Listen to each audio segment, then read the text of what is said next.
Hello guys, today I'm going to be talking about one of my favourite fictional characters of all time, Sansa Stark. Now Sansa is a character from Game of Thrones, the HBO TV series, but also a series of books by George R.R. Martin. Obviously that's what the TV series is based on, but this is not going to be spoiler free.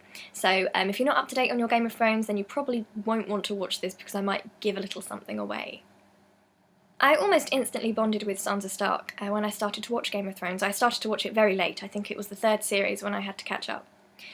And I very excitedly went online to, talk to other Game of Thrones fans and get involved in the fandom.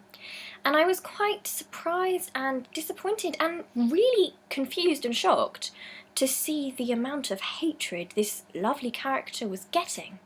And I couldn't understand why, and I was thinking, have I missed a major episode where she's ordered a massacre or something? What have I missed? Am I getting something wrong here? So then I started reading through the books as well, and I'm thinking, is there anything wrong with Sansa? Nothing, she's lovely, I really like her. But of course I had forgotten in that lovely moment that we do live in quite a sexist society, and I had forgotten quite how sexist some people can be, and how much internalised misogyny a lot of women have, and how misogynistic a lot of men are. Sansa is no Joffrey, she's no Ramsay, and she's not even at Cersei level. And I think it's almost overwhelmingly clear that the reason Sansa is so hated is because she acts in a traditionally feminine way, and the fact that she is a teenage girl. And that's kind of sad, really, because, I watch Game of Thrones and I think that it's rather good with its portrayal of women. I hesitate to say that it's a feminist show, because I don't think that all the elements are there. For example, the representation of people of colour is quite poor on Game of Thrones, and the representation of LGBT people is okay, but it could be better. But certainly, if we're talking in terms of personality types and white women, that sounds awful, doesn't it? But you know what I mean. There's quite a variety of women, and we're encouraged to sympathise and empathise and understand the women we're shown. Even the people like Cersei, we're sort of encouraged to understand. So I was quite surprised by the people that had this absolute and utter hatred for Sansa, and they were calling her all sorts of things. There were people calling her weak and pathetic and stupid and silly, and that's just not Sansa at all. So I'm not quite sure what show they were watching or what book they were reading. But there is this overwhelming preference, it would seem, for Arya Stark. Obviously that's Sansa's little sister. It seems to me that because Arya has taken on more traditionally masculine traits, she's rewarded for that, but because Sansa has stuck with traditionally feminine traits, she's reviled for that. And I think that's very sad, because I think both those characters showcase two very strong young women, and they really do showcase two ways that women can be strong. There is strength in traditional femininity, just as there is strength in embracing that traditional masculinity. Arya has the bravery to challenge the system, and she's quite reckless, and she doesn't want to follow the rules. But Sansa believes in being polite and courteous, and she's been grown up for marriage, really. She thinks she's going to marry well and have children and be a lady and be pleasing and be intelligent and be kind, and that's no less important than what Arya wants, which is freedom and to run around and to have a bit of power. But they're both important, very important. I'm not sure if I've described that right, but I'm sure you know if you watch the show that they both showcase two excellent young women, and they're going to bloom into two very exciting characters, two dark horses, I think. Now, I really think it's time people cut Sansa a bit of slack, so I've made a list of all the hardship she's gone through so far, and bear in mind that she's still a young teenager, she's just a young girl. This is a lot to go through. I'm going to read my list, okay. So I've got that she was forced to witness the death of her beloved father, Ned. And also I imagine she would have felt a lot of guilt for that because of her sort of affection for Joffrey and wanting to be one of the Lannisters. And I'm sure she looks back on that and feels awful about it. Well, she's forced to stay with a hostile family. She's in great danger. She's almost a prisoner or a hostage. I know she's being treated she's not being treated well, but she's being given the correct courtesies of her rank and position. But certainly she's not safe, and she's in a very dangerous place at the moment. She was so depressed about what happened that she thought of suicide. I mean, this is a very young girl, that's horrendous. She was very nearly raped. Now, this is something that so many people overlook, and I think that especially men, I'm going to say not all men because I know I'll get some comments on this, not all men, some men, they don't quite understand, what a big, big deal something like that is. So people that say, oh, Sansa mopes about and she needs to smile more, this girl was chased down an alleyway and almost raped, so that's something that's really, really going to have impacted on her. That's a major thing.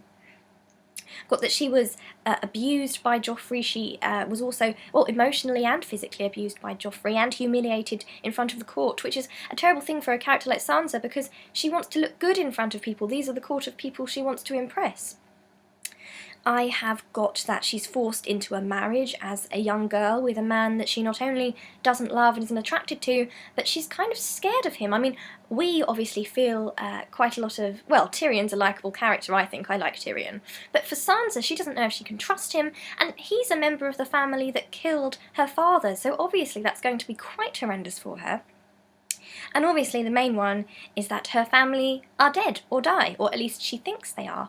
I mean, first of all, Arya goes missing and is presumed dead. Then obviously she loses Bran and Rickon, or she thinks she loses Bran and Rickon. And then it's her mother and Robb, so she feels like she is completely alone and friendless. Imagine that, she's a young girl, she's literally existing in the lion's den, and she is still surviving, and they haven't had cause to execute her yet. She is very smart, and she's playing this game exceptionally well. I'm getting quite, excited about, animated about this, but I really don't think people understand the strength of character that Sansa displays here, because the amount of insults she has to go through. I mean, at the Purple Wedding, I'm sorry if you haven't seen this yet, but I told you there'd be spoilers, she has to watch that performance in which the death of her brother is mocked, and she's always getting comments about how her father died, and yet she manages to stay calm and composed because she knows that is the way she's going to stay alive, and I think that takes great courage, and I think people really underestimate her for that. So let me tell you why I absolutely love Sansa and why I think she is one of the most brilliant and admirable characters in Game of Thrones. Because if you think about the treatment that she's gone through, the absolute horror she is living in hell right now. Most people, when faced with such hardship, would turn cold towards the world. A brilliant example of this, I think, is Cersei. Cersei is thought of as an evil character. She certainly does some very questionable things, and she's not a good character. But she was dealt a very bad hand by life, and because of that, she became hard and cold and unforgiving and cruel to people. But Sansa is the absolute opposite, and I think it's absolutely amazing and such a testament to her character that throughout all of this hardship and all this hatred thrown at her, she gives back love and forgiveness and mercy, and she's polite and she's courteous. And again, it's that strength of character. How many characters have that inner strength and goodness? I think if more people in this world were like Sansa Stark, then the world would be so much of a better place. I'm going to wrap this up now because the video is getting quite long, but I really wanted to express why I think Sansa is such a powerful character, especially to young women, because she really does show that being feminine, traditionally feminine, taking on that traditionally female role, does not mean weakness, it can mean strength, and I think that's so important. Sansa is an important political player. She is the only Stark that is alive, or she's the oldest Stark that is alive, and the others are thought to be dead, so she's a very important political player in that way. And she's also very clever at gaining support, as we saw with Ser Dontos. She manages to get people to support her not through fear like Cersei, but through love, and that is so much more powerful. So please don't underestimate Sansa Stark. I absolutely think she is the dark horse of this show, and I really hope that good things happen for her in her future and that she's really happy, and I would love to see her, perhaps not on the Iron Throne, but I think I would like to see her happy and Queen in the North, certainly. Sansa Stark, Queen in the North, that's what I want. Thank you for watching this. Please don't listen to anyone who tries to be mean to Sansa Stark because they are just misogynists, because there really is no reason to hate her. Genuinely, she's one of the least hateable characters in the whole show. She just dares to be quite feminine and she dares to be a teenage girl. That is her only crime. Thank you for watching this video. This has been Claudia Boleyn, a real Sansa Stark lover and supporter, signing out.